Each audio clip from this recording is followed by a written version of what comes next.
أعوذ بالله من الشيطان الرجيم. بسم الله الرحمن الرحيم. الحمد لله رب العالمين، والصلاة والسلام على أشرف الأنبياء والمرسلين وعلى آله وصحبه أجمعين. وقال الله: إن المسلمين والمسلمات والمؤمنين والمؤمنات والقانتين والقانتات والصادقين والصادقات والصابرين والصابرات والخاشعين والخاشعات والمتصدقين والمتصدقات والصائمين والصائمات والحافظين فروجهم والحافظات والذاكرين الله كثيرا والذاكرات أعد الله لهم مغفرة وأجرا عظيما. Yang bermaksud sesungguhnya orang-orang Islam, laki-laki dan wanita, orang mukmin, laki-laki dan wanita, orang yang benar, siddiqin, laki-laki dan wanita, orang yang sabar, laki-laki maupun wanita, orang yang khusyuk, laki-laki dan wanita, orang yang bersedekah, laki-laki dan wanita, orang yang berpuasa, laki-laki dan wanita, orang yang mengingat Allah, orang yang menjaga kemaluan dan marwahnya, laki-laki dan wanita, dan orang yang banyak mengingat Allah, laki-laki dan wanita, disediakan bagi mereka pengampunan dan pembalasan yang besar di sisi Allah Subhanahu wa taala. Di sini Allah telah memberikan beberapa kategori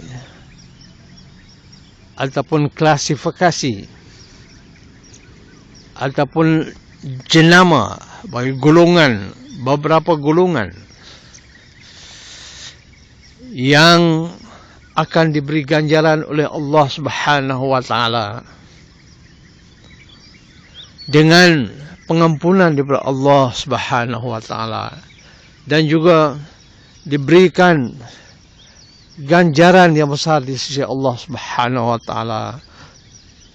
Dan sudah tentulah pengampunan dan ganjaran ini akan berakhir dengan mereka dimasukkan dalam syurga Allah Subhanahu wa taala.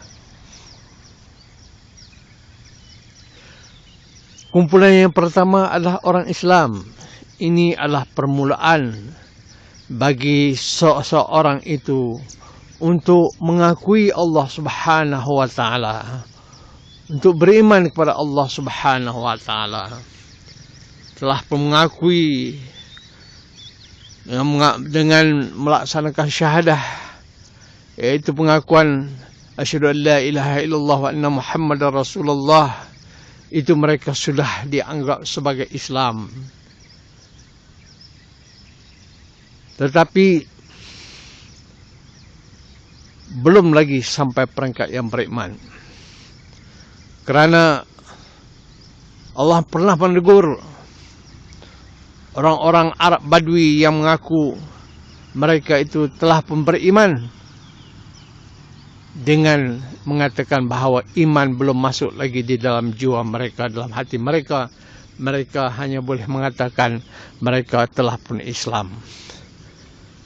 Maka golongan yang kedua adalah golongan yang beriman,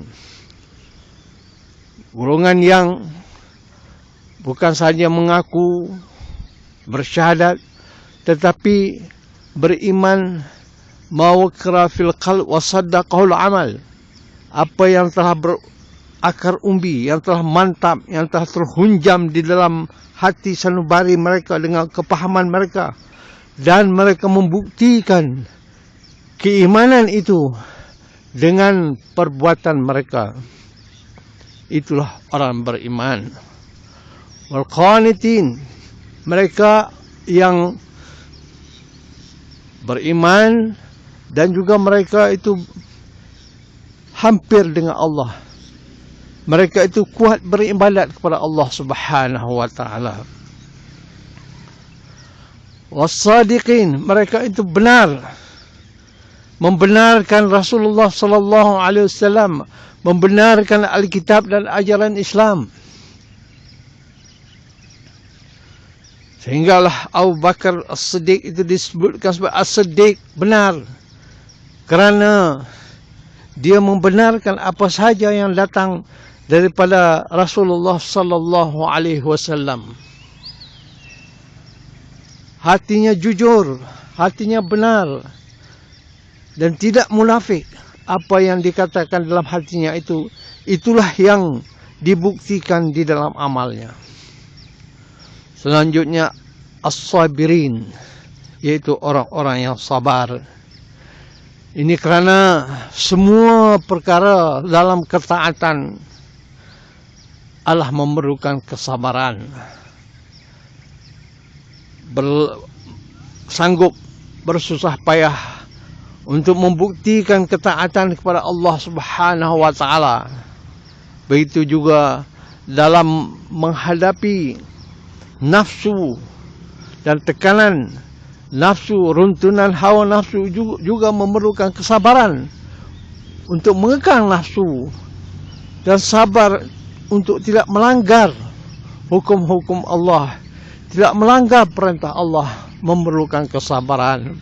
Begitu juga ketika diuji dengan kesusahan, juga memerlukan kesabaran. Kemudian orang yang khusyuk. Khusyuk ini merujuk kepada hati juga, iaitu tekun, iaitu merasa dekat, merasa khusyuk. Dan telah juga kita fahami dalam bahasa kita, kalau di dalam sembahyang, maka fokusnya itu hanya kepada Allah, munajat pada Allah, dan fokusnya kepada perkataan-perkataan yang disebut, yang dilafazkan dalam salat. Dia memfokuskan amalan itu kepada Allah, pada matlamatnya mencari keridhaan Allah Subhanahu wa taala. Khusyuk, sehingga dia sampai kepada tahap tidak menyadari apa yang berlaku di sekelilingnya, kerana begitu khusyuk sekali dia dengan ibadatnya, dengan penumpuan sepenuhnya pemikiran dan hatinya kepada Allah Subhanahu wa taala. Begitu juga seterusnya kumpulan yang bersedekah, menginfakkan harta benda mereka pada jalan Allah. Kerana hati yang sudah rapat dekat dengan Allah sudah tidak takut lagi untuk berkorban kerana Allah. Kerana itu meninfakkan, mendermakan, mensedekahkan harta benda yang ada pada dirinya adalah merupakan satu cara untuk mendekatkan dirinya kepada Allah Subhanahu wa taala. Kemudian seterusnya orang yang berpuasa, laki-laki dan wanita. Puasa menahan diri bukan saja daripada lapar, tetapi daripada perkara-perkara yang boleh membatalkan puasa. Begitu juga dia menjaga panca inderanya supaya juga turut berpuasa, untuk menekan dan menghalang hawa nafsunya. Itulah fadilat puasa. Kerana puasa itu hanya Allah yang mengetahui tahap manakah keikhlasan mereka. Sekiranya hanya perut saja yang berpuasa, tetapi anggota-anggota yang lain tidak berpuasa, maka mereka hanya dapat lapar dan dahaga, sedang mereka itu tidak diberi ganjaran pahala. Sudah tentulah puasa itu merangkumi bukan saja makan minum, tetapi panca inderanya, matanya dihalang daripada melihat perkara yang tidak baik, pendengarannya dihalang daripada mendengar perkara-perkara yang buruk. Begitu juga dengan perbuatan-perbuatan dengan anggota-anggota yang lain. Itulah hakikat puasa. Kemudian mereka yang memelihara marwah dan faraj mereka. Ini antara golongan yang diiktiraf oleh Allah Subhanahu wa taala sebagai telah melakukan suatu yang besar di sisi Allah, yaitu menjaga marwahnya. Kerana godaan hawa nafsu, godaan seks ini amatlah besar. Penyalahgunaan seks dalam berbagai bentuk, bermula dengan mata, dengan pemikiran yang tidak baik, dan kemudian dilakukan dengan perbuatan. Ini adalah satu perkara yang sangat diambil berat dalam Islam. Kerana itu Islam menyediakan jalan keluar bagi runtunan nafsu ini dengan menghalalkan perkahwinan dan cara-cara dengan cara-cara syarat-syarat yang telah ditetapkan. Hanya inilah satu saluran yang dibenarkan. Maka selain daripada itu hendaklah mereka menggunakan sifat kesabaran menahan diri daripada godaan dan runtunan hawa nafsu. Dan akhirnya disebutkan orang yang berzikir dengan sebanyak-banyaknya, berzikir pada Allah, orang yang mengingati Allah dengan sebanyaknya daripada laki-laki dan wanita. Ingat pada Allah mungkin dalam bentuk zikir, perkataan lisan, dan mungkin juga dalam bentuk hati, yaitu hanya hatinya berzikir, sentiasa mengingat Allah, dan bukan saja dengan menyebut-nyebut nama-nama Allah sahaja, tetapi apa saja yang boleh dikaitkan dengan Allah, dengan kekuasaannya, dengan kebesarannya juga termasuk dalam zikir pada Allah. Kalau kita menyaksikan cantiknya dan keindahannya, pemandangan dan juga kejadian yang Allah jadikan, dan itu menjadikan kita lebih dekat, mengagungkan, membesarkan Allah, itu termasuk juga dalam zikir pada Allah. Inilah kategori-kategori dan contoh-contoh mereka mengikut amalan-amalan tertentu yang diiktiraf oleh Allah Subhanahu wa taala, yang diberikan janji mereka ni akan diampunkan dosa-dosa mereka dan akan diberi ganjaran yang baik oleh Allah Subhanahu wa taala. Mudah-mudahan kita termasuk dalam golongan-golongan ini, berusaha menjadi ahli dalam golongan-golongan ini, sekurang-kurangnya satu atau seboleh-bolehnya beberapa kategori yang disebutkan itu. Kita hendaklah berusaha untuk termasuk dalam golongan tersebut.